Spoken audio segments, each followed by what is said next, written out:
안녕하세요.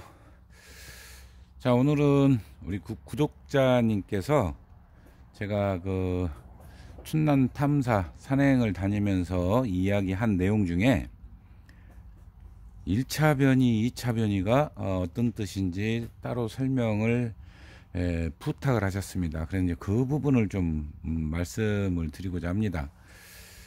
자, 이제 앞에는 제가 그냥 예시로 내놓은 거고요. 그러니까 우리가 무늬의 발전과 산의 자연에서의 1차, 2차 변이는 굉장히 다른 의미입니다.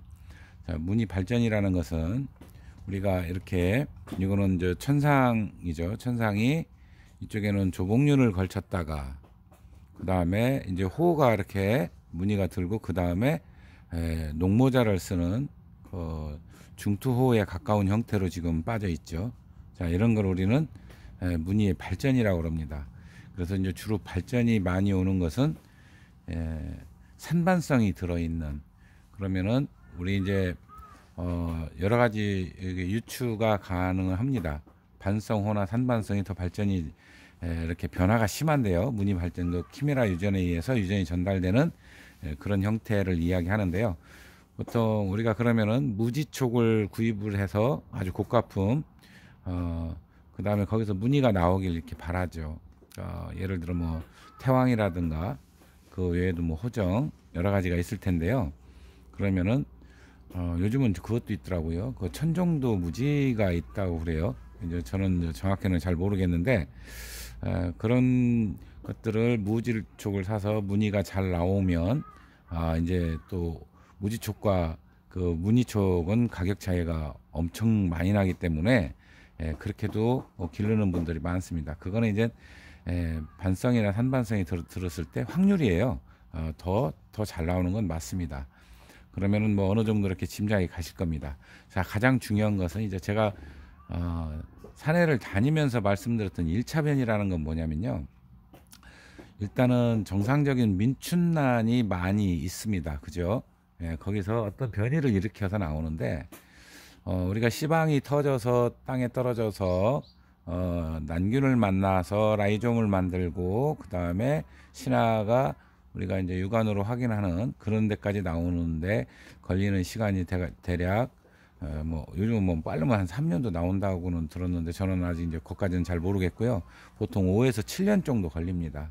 반면에 뭐 좀 이렇게 우리가 조직배양이라고 하나요? 시배양? 그거는 그보다 훨씬 빨리 나온다고 그래요. 자, 그러다 보니까 이게 또 우리 뭐라고 그래야 되나요? 자가 수분을 많이 하죠. 그러다 보니까 더 변이종이 많이 나오는지는 모르겠습니다. 자, 이제 산에서 예를 들어 지금 요거는 이제 그 꽃에 물리는 정도의 이제 산반이 되겠는데요. 긁힌다라는 표현을 제가 씁니다. 산반이 긁히는 산반이 나오는데, 자, 이거는 긁히는 산반이 아니고요. 자, 긁히는 산반이 제가 지금 찾다 없어가지고 이거를 대신 이렇게 끄집어 내왔습니다. 그게 나와서 완전히 성체로 성장한 다음에 여기서 이제 씨방을 맺습니다. 씨방을 맺고, 그러니까 이건 아니고요. 이게 긁히는 산반이라고 가정하는 거예요. 뭐 긁히는 산반을 여러분들이 꽃을 확인해 보시면 안 물리는 쪽이 더 많습니다. 물리더라도 그 변화가 너무 많이 심해 가지고 뭐라 그럴까요? 어느 애는 뭐 잠자리 날개 같이 막 심하게 물렸다. 어느 애는 민자로 폈다. 이게 굉장히 심하죠. 예. 그런데 자, 그게 이제 완전히 성체가 돼서 거기서 다시 씨방이 나와서 터져서 나오면 산반이 결코 산반이 이렇게 전체가 나오질 않습니다. 그중에 일부 나올 수 있다는 거예요. 예, 확률적으로 그렇다고 합니다. 그러면은 그 일반 민춘란에서 산반이 나왔다는 건 1차 변입니다. 그럼 이 산반에서 또 나왔을 때 더 좋은 것들이 나올 확률이 높아진다는 거예요. 그거는 이제 실제로 예를 들어 과학적 대응은 저는 잘 모르겠어요. 단지 우리가 오래 이거 뭐 산책 오래 다니신 분들이 아는 게 뭐냐면 산에 산반이 처음에 나왔던 데에서 몇 개가 이렇게 나온 개체를 알고 있어요. 그런데 그 산반이 그닥 예를 들어 가져올 정도의 수준이 안 되면 어떻게 하냐면 그냥 내비둡니다. 그러면 얘들이 대주가 돼가지고 그놈에서 이제 꽃을 맺고 그 씨방이 터지고 또 몇 년 후에 그 주변에 보면 산반이 또 나와요. 그런데 그때는 그 원래 모주에서 보였던 산반하고 다른 개체들이 나옵니다. 예, 그거를 이제 2차 변이라고 제가 이야기를 했던 건데요. 지금은 요즘은 그런 게 거의 안 보이죠. 안 보이나 그전에는 그것 때문에 일부러 공개를 않는 경우가 있어요. 입이 잘생긴 데 정도의 산반이면, 근데 그게 예를 들어 서 바탕에 산반이 들어가 있는 게 아니라 녹색 바탕에 긁히는 무늬가 들어가 있다면은 그거는 그닥 우리가 중요한 품종이 아니기 때문에 가주질 않았어요. 입이 그런데 잘생겼어요. 뭐 짧고 두껍고 입변 형태처럼 생겼다. 그러면은 고이만 싹둑 잘라놓고 온 적도 있어요. 그러면 그게 몇 년 후에 잃어버리고 있다가 몇 년에 가보면 이제 그 주변에 그 대주가 돼서 꽃을 달아가지고 씨가 떨어져서 뭐 건 어떤 때는 한 10년 이상 지나죠. 예, 새로운 난이 나오는데 거기에 단엽산반이라든가 이런 것들이 나오더라는 거죠. 그거를 이제 우리가 2차 변이라고 하는데, 이거를 경험하신 분들은 최소한 난초 경력이 35년 이상을 된 분들이 아마 그 경험을 갖고 있을 겁니다. 그래서 이제 전에도 그런 얘기를 자주 했어요. 근데 당시에 용어를 1차 변이니 2차 변이니 사용하지 않고 모주가 어떤 거에서 나왔길래 이렇게 나왔느냐, 이런 이야기를 주로 많이 했었습니다. 그래서 이제 모주라는 얘기를 많이 썼는데요. 제가 이제 1차 변이, 2차 변이라는 것은 이해하기 쉽게 제가 이렇게 만들어 놓은 거고요. 그런 경험도 하신 분들 많아요. 소심이 많이 나오는 산지 있습니다. 그러면은 거기서 죽음 소심이라든가 또는 뭐 다른 어떤 홍화 소심이라든가 이런 걸 산채한 경우가 많이 있습니다. 예를 들어 이제 보령에서도 홍화 소심이 2포기가 나왔어요. 근데 그 산이 원래 소심이 많이 나오던 산입니다. 그 중에 다음 변이를 일으켰다는 뜻이죠. 그게 1차일지 2차일지 뭐 2차나 또는 뭐 3차일 수도 있겠죠. 그러나 우리가 나온 시기를 계산해 보면 2차에서 3차는 거의 확실시 된다는 거죠. 그걸 두고 이제 이야기를 했던 건데요. 뭐 3차는 어쩌면 뭐 확률이 더 떨어질 수는 있겠습니다. 2차가. 왜냐면은 1차에서 2차까지 가는데 최소 15년에서 20년 정도 걸린다고 보이니까요. 그래 이제 제가 어떤 얘기를 하냐면, 산에 가서 지금은 이제 주구마가 오토 주구마 아니면은 인정 거의 받지도 못하죠. 그런 정도 수준이 된다면 산에 가면은 우리가 소위 끼죽음이라고 얘기합니다. 끼죽음이라는 건 뭐냐면 주 부판에는 어느 정도 들어있는데 봉심에 거의 들어있지 않는 거. 제가 아마 댓글이나 저 개인적으로 문자를 주고받는 분 중에 요즘 그 끼죽음 사진이 많이 들어와요.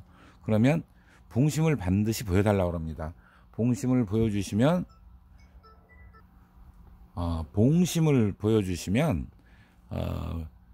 그 봉심의 색도가 어느 정도 들어있냐에 따라서 그게 오토 가능성이 있다 없다를 알 수가 있어요. 그래서 이제 그걸 말씀을 드리거든요.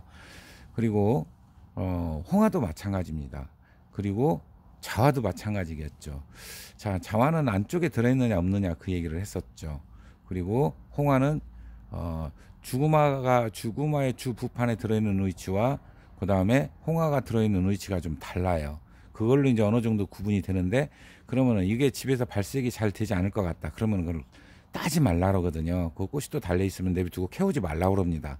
왜냐하면 거기서 또 나와서 다음 제 이제 3차 변이가 일어났을 때 바로 이제 그 오토나 또는 뭐 죽음 소심도 나올 수 있겠죠. 뭐 이런 것들이 나올 수가 있기 때문에 제가 산반도 긁히는 건 가급적이면 특별하지 않으면 안 가져오는 게 낫다. 자연에 많이 있어야 됩니다. 그런 것들이 많이 있어야 다음 변이가 있는 거죠. 그렇게 해서 그 다음에 색화도 마찬가지죠.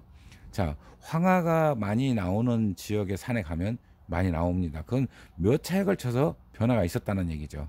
그런데 어느 지역에서 하나나 두 개 딸랑 나왔다. 그거는 거기서 만약에 그거를 산채를 한 이후에 그 다음에 가보면요, 한 20년, 제가 20년 넘게 가봐도 안 나옵니다. 그럼 다음 변이를 일으킬 기회를 놓친 거죠. 그런 것 때문에. 그런데 또 황화는 예를 들어 진성황화, 개나리 새끼든 유채 새끼든 걸리면 안 가져나요? 가줄 수밖에 없죠. 이런 걸 얘기합니다. 도저히 이건 화양이 아니다. 그런 것들은 그 중에는 또 화양이 좋은 게 나올 수도 있거든요. 전에 보면은 유독이 개나리 새끼가 화양이 안 좋았어요. 우리가 소위 갈매기라고 표현하는데, 이제 그런 난초들은 사실 이렇게 저는 어떻게 했냐면은 나중에는 그 입장을 따놨어요. 혹시 이렇게 구분이 가능한 거면은 따놓고 강제로 이렇게 제가 수분을 해준 적도 있습니다. 산반도 마찬가지였고요. 이제 그 효과가 한참 동안 있었다는 거죠. 그거를 말씀을 드렸고요. 그래서 좀 정리를 해서 말씀드리면, 자, 일단 자연에서의 1차, 2차, 3차 변이는 우리가 문이 발전과는 다른 의미고요.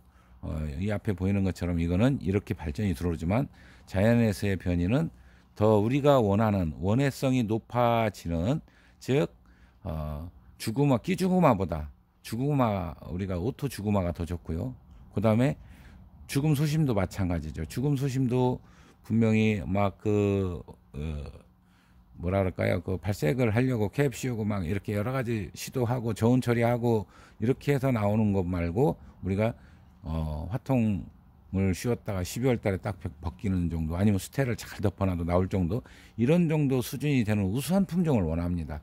그러려면 자연에서 그게 나오려면은 우리가 끼죽음을 건드리면 안 되고요.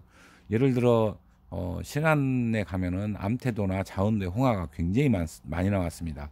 뭐 거기를 자주 다닌 분들이 안 캐본 사람들이 없을 정도로 그렇게 많이 나왔거든요.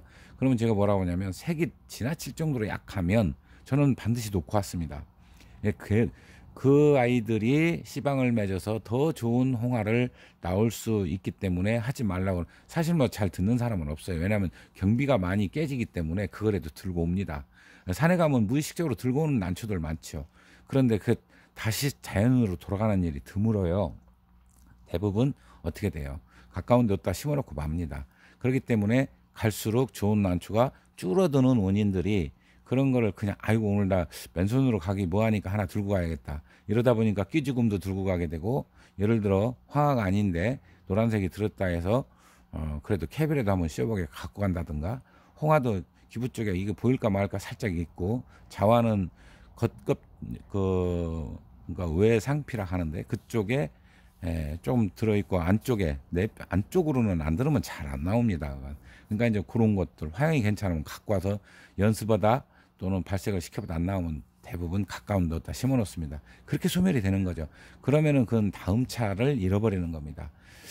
그 부분 때문에 제가 이제 말씀을 드렸었습니다. 자, 이제 저한테 그거를 한번 이렇게 영상을 만들어 주셨으면 좋겠다는데 그분한테 도움이 되려는지 모르겠습니다. 다음에 제가 자연에서 실제로 그와 유사한 거를 발견을 하면 제가 그거는 따로 이제 보여드리도록 하고요. 오늘은 말로 제가 알고 있고 경험한 내용을 이거는 저 객관적인 객관적인 것보다는 저 주관적인 해석이 더 많은 걸 미리 말씀을 드리고 그렇게 마무리하도록 하겠습니다. 감사합니다.